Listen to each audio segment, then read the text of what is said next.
Hello everyone, start करते हैं आज के वीडियो को। और आज के वीडियो में हम डिस्कस करने वाले हैं ट्रम्प एडमिनिस्ट्रेशन के द्वारा लिए गए निर्णयों के बारे में और वो निर्णय भारत के लिए कैसे अफेक्ट कर रहे हैं, इन सब चीज़ों के बारे में। तो आपको मालूम होगा कि जो ट्रम्प का एडमिनिस्ट्रेशन था वो अमेरिका फर्स्ट की नीति को सबसे पहले रखता है और उसी के तहत उन्होंने कुछ ऐसे निर्णय लिए जिसमें सबसे पहला था कि भाई साहब यूएस की जो एड डिपार्टमेंट है उसको खत्म कर देना। और उसको खत्म कर देना इसलिए भी क्योंकि रिपब्लिकन पार्टी शुरू से ही राइट विंग पार्टी रही है और वो राइट विंग पार्टी मतलब यूएस फर्स्ट को ही प्राथमिकता देती रही है। लेकिन जितनी भी डेमोक्रेटिक गवर्नमेंट आई वो इन सब चीजों को नहीं, वो थोड़ी सी लिबरल विचारधारा की रहती है। तो यूएस एड नाम का एक डिपार्टमेंट था, उसे जो एलन मस्क का जो डोज डिपार्टमेंट है वो क्या कर रहा है, उसको खत्म कर रहा है। क्यों? क्योंकि यूएस एड के नाम पर यूएस वो बहुत से देशों में, चाहे मिडिल ईस्ट हो गया, चाहे साउथ अफ्रीकन कंट्री हो गई, वहां पे क्या करता था, अलग अलग प्रकार से हेल्प देता था। जैसे डब्ल्यूएचओ के प्रोग्राम, जो कि डब्ल्यूएचओ से अमेरिका बाहर ही हो चुका है, तो उसके तहत करता था। साथ ही साथ वहां पर फूड भेजना, वहां पर दवाइयां भेजना और वहां के लोगों के लिए शिक्षा के लिए कुछ ऐसे कार्यक्रम चलाते रहना। अब यहाँ पर यूएसए को इससे एक सॉफ्ट पावर मिलती थी और एक सॉफ्ट अप्रोच मिलती थी। जब इतना मोटा पैसा जाता है तो कोई भी कंट्री आपकी बात सुनता है, तो एक प्रकार से उसकी लीडरशिप भी बनी रहती थी। लेकिन जो वर्तमान राष्ट्रपति हैं डोनाल्ड ट्रंप, उनकी अप्रोच सीधी है कि भाई हम टैरिफ लगाएंगे अगर आपने हमारी बात नहीं मानी। ये सब सॉफ्ट पावर का गेम हम नहीं खेलेंगे। और उसी के तहत जो एलन मस्क जो डोज के उनका जो एक डोज डिपार्टमेंट है जो कि पूरे फाइनेंशियल चीजों को कम कर रहा है यूएस के, उसने ये बंद कर दिया। ये तो था एक।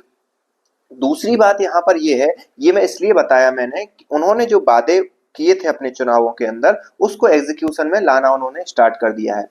इंडिया के परिप्रेक्ष्य में अभी टैरिफ वाला सेगमेंट तो उन्होंने नहीं लगाया, मैक्सिको के अंदर लगा दिया, कनाडा के अंदर लगा दिया और चाइना पर भी टैरिफ लगा दिया।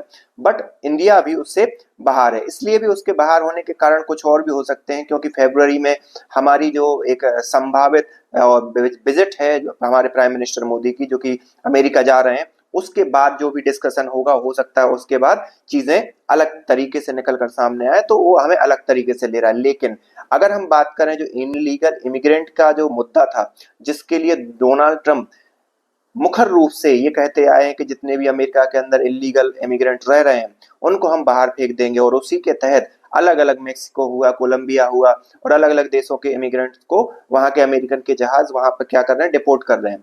इसी कड़ी में एक जो पहला जहाज है वो भी कहीं ना कहीं भारत आ रहा है। और भारत आके वो क्या करेगा, वहां भारत के जो इलीगल इमिग्रेंट जो बगैर किसी वीजा के डायरेक्टली इनडायरेक्टली यूएस में पहुंच गए, उनको अमेरिका वहां से भेज रहा है।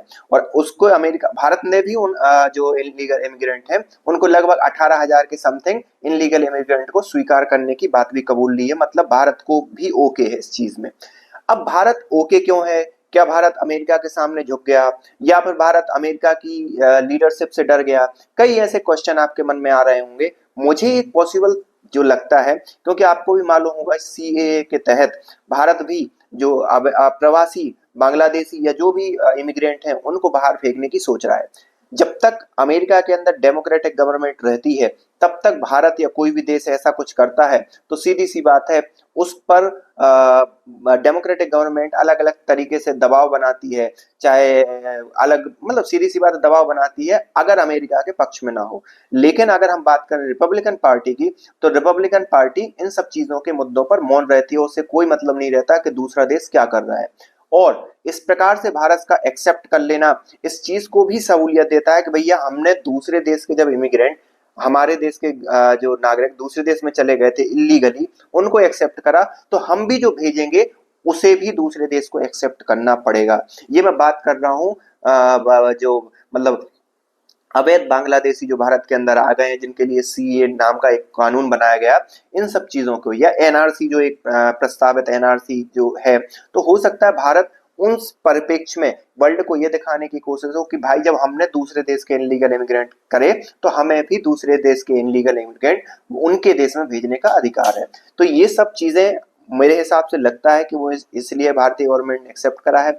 साथ ही साथ अभी जो प्राइम मिनिस्टर मोदी की बजट है, हो सकता है दिल्ली के चुनाव के बाद होगी, तो उसमें हमें समझ में आएगा कि आखिरकार ये चीजें कहां तक और कैसे आगे बढ़ती हैं। तो देखते रहिए, मिलते हैं अभी के लिए। तो अभी के लिए लेकिन उन्होंने यूएस ने एक पहला जहाज जो इलीगल इमिग्रेंट का है वो भेज दिया है। आगे चीजें कैसे आगे बढ़ेंगी उसके लिए हम अपडेट बने रहेंगे। So thank you for this video, मिलते हैं नेक्स्ट वीडियो में। Thank you.